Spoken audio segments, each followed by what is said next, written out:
China firmly stands with India when it comes to Trump tariffs, and this has now come across as one of the biggest and the strongest messages that has now led to both of the nations coming together, and this closeness of ties can be in a way attributed to the United States and Donald Trump's repeated tariff threats, as China has now strongly opposed the U.S. decision to impose 50% tariffs on India, warning against economic pressure, where it says, as far as Beijing's envoy, that has called the tariff wars as disruptive and backing closer India-China cooperation, and has termed, Srinjoy, good morning, the United States as a bully, saying that the United States has long benefited from free trade but was now using tariffs as a bargaining chip.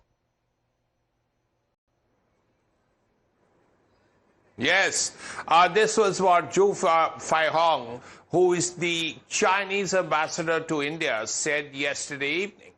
And he said exactly what you're saying. He spoke about close ties with India. He spoke about Prime Minister's coming visit to China for the SCO summit.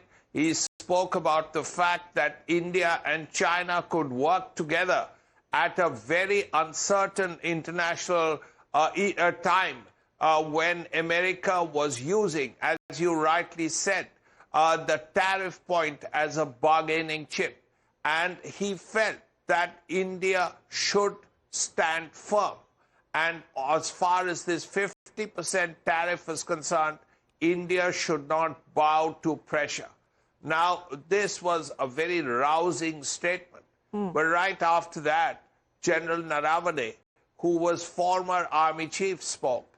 And he pointed out that Indian and Chinese troops were still eyeball to eyeball on the line of actual control. So it was an important day when China completely supported India on the tariff issue. They've been there themselves.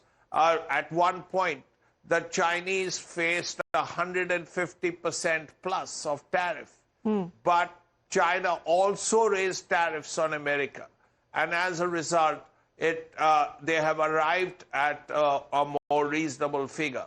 Now, how this works out, we don't know. What this means for bilateral ties, we don't know. But Prime Minister is going to China. He will be meeting Xi Jinping. And hopefully, this boundary issue can get sorted out.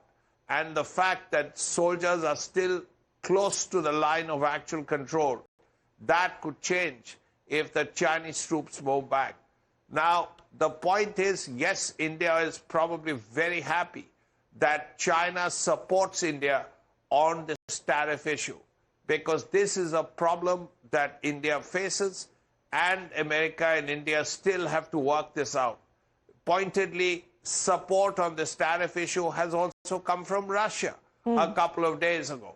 So it's very clear that at least from China and Russia, there is support on tariffs, probably from Brazil and one or two other countries.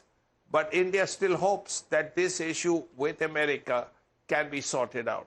Absolutely. As far as this issue is concerned, pretty much it can be attributed just because of the United States, because here when it comes to the Chinese ambassador saying that silence would only embolden the bully, where he seems to indicate US for that, and asserted that China would firmly stand with India, and the two countries that live in harmony can sustain what he called as an Asian miracle amid global upheavals and stand united against US hegemony, protectionism, power politics and bullying. As Srinjoy continues to be with us, we talk about the India factor, because India has now landed in Washington's